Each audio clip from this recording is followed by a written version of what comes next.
Ramir Boulder po, naritong muli. Bibigyan lang po natin ng reaction itong mga kumakalat na video tungkol po kay BP Sara at kay Ramil Madriaga na pilit na itinatanggi po ni BP Sara na hindi niya po kakilala itong si Ramil Madriaga. Ito pong bidyong ito ay kuha nung kampanya pa nila ng 2022. Ano? Kanyang tinawag ang pangalang Sir Ram. Ano? Inyo pong panoorin. Pero, Pagkapurado po. Ulitin po natin. No? Nagkakaguluhan po. Mayora, ito'y sa ano po. Pero, Pagkapurado po. Nagkakaguluhan po. Mayora, ito'y sa ano po. Pero, Pagkapurado po. Mayora. Ayun po. Diba? Nagkakaguluhan po. Mayora, ito'y sa ano po.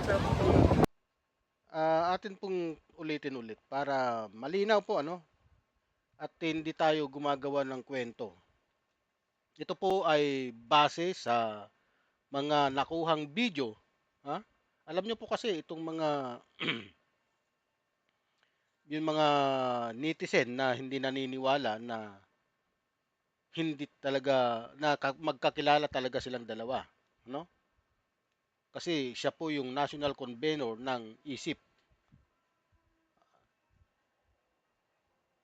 Napilit pong itinatanggi ni BP Sara na wala daw po siyang kaugnayan dito sa taong ito. Ano?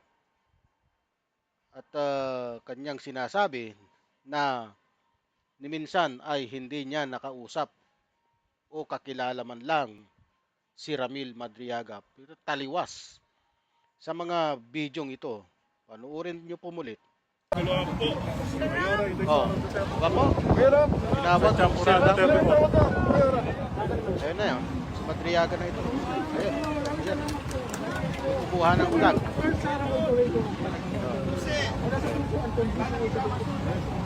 Yan po. Yes, ma'am. Marami na po. Okay nga po. Babalik ko po kami sa sa Thailand.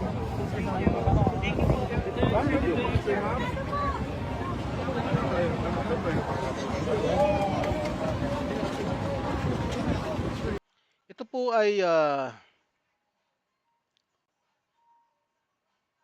sabi po niya or so said BP Sara in an official statement her office released yesterday, and yet here is a video posted on X by and the DCMM Radio Patrol 6:30 that show a masked BP calling out Ram and handling him the Philippine flag in what appears to be a SIP gathering.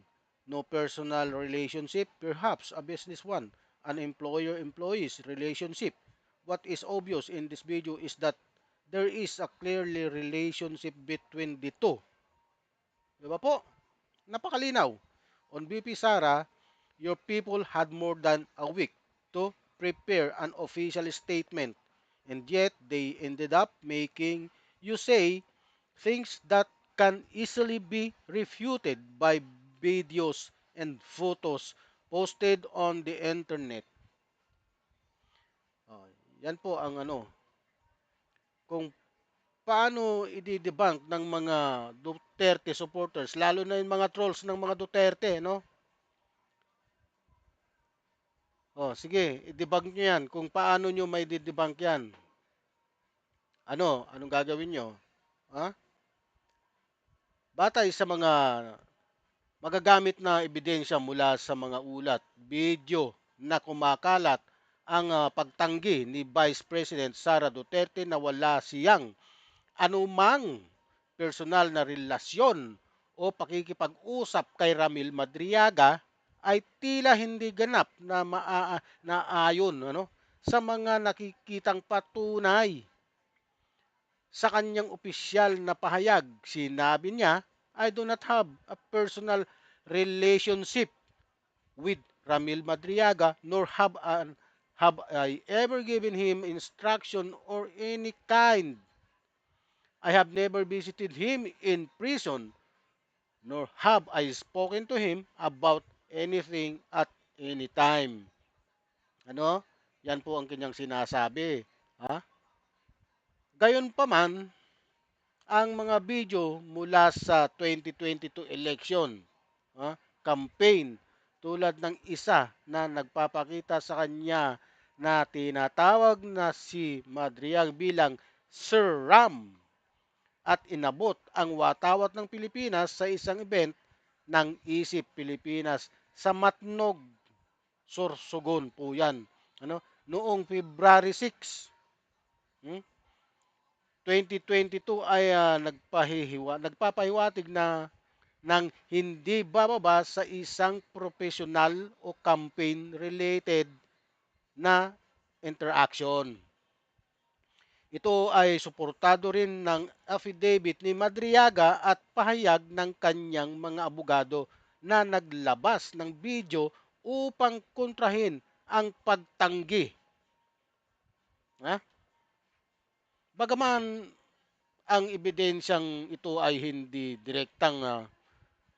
indirekta na nagpapatunay sa mga akusasyon ni Madriaga na siya ay bagman ni Duterte mula sa pera mula sa pogo o drug lords. Ito ay nagdudulot ng tanong ng kanyang payag na hindi niya ito kailanman kinakausap. Hmm? Maaari ito ay bahagi ng mas malaking political na away kung saan sinasabi ni Duterte na ang mga paratang ay nothing but noise upang pigilan ang kanyang posibleng kandidatura sa 2028. Ayos to. Sa kabilang banda, ang kanyang mga taga-suporta ay nagsasabi na ang mga kalarawan at video mula sa publiko na event ay hindi sapat na patunay ng malalim na relasyon o krimen. Ha? Sa uli, ang video ay malinaw na nagpapakita ng interaction. Hmm? Ha? Nagpapakita ng malinaw na interaction na nagiging dahilan upang mukhang pilit ang pagtanggi, lalo na kung isasalang-alang ang konstekto ng kampanya. Gayunpaman, ang buong katotohanan ay maaaring lumabas lamang sa opisyal na investigasyon ng ombudsman o korte. Ayan po. Kaya hinahamon ko itong mga trolls ng mga Duterte na i-debunk nyo ito kung kaya nyong i-debunk. Ano? Kasi alam ko maraming trolls na nagkalat ang mga Duterte upang suportahan sila, upang ipagtanggol ang mga Duterte. Lalong-lalo na itong si BP Sara nyo. BP Sara nyo, ha? Okay, wag nyo pong kalimutan. Paki-like, subscribe, and share ang aking YouTube channel, Ramir Boulder. Pati na rin po sa aking Facebook page. Wag niyo pong kalimutang i-follow. Marami pong salamat.